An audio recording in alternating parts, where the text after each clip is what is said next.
So the final review for their Data Science 1 class is of the statistical concepts. And I kind of mentioned a little bit of them in the last video, but let's just do it again. So in terms of review, we have the population, sample, and observational unit. And the population is going to be a collection of units that is being studied. That is what you're really interested in, right? So, for example, in California, there are redwood trees that are only in California. So, say, for example, I'm interested in redwood trees, okay? Redwood trees would be my population, okay?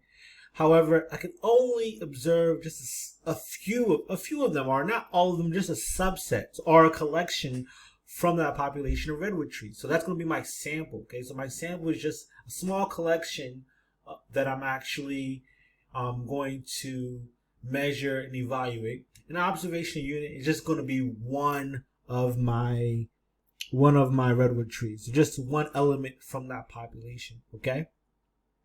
So an example of this, okay, so do Maryland teenagers pay their taxes? Okay, so some of you all are teenagers and have jobs, and you may be interested in paying your taxes, or you should pay your taxes. So the population of interest is going to be your Maryland teenagers.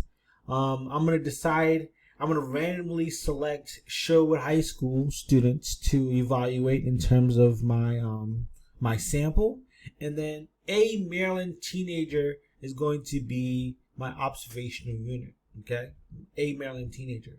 So if we have our population, okay, the elements that we're interested in, we have our sample is going to be a subset or a collection of units from our population, and of course we have our observational unit.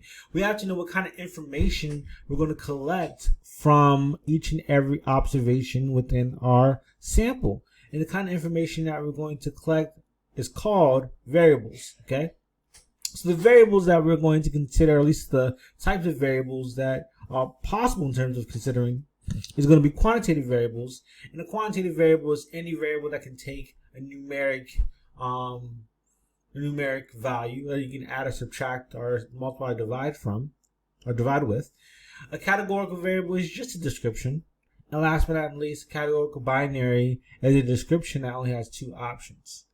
So some variables that we can consider: do Maryland teenagers pay their taxes? We have if the student actually has a job or not. Okay, that's going to be categorical binary. Okay, their actual monthly salary is going to be quantitative. The type of job, whether it's food, creating food or cleaning, or maybe other, is going to be categorical.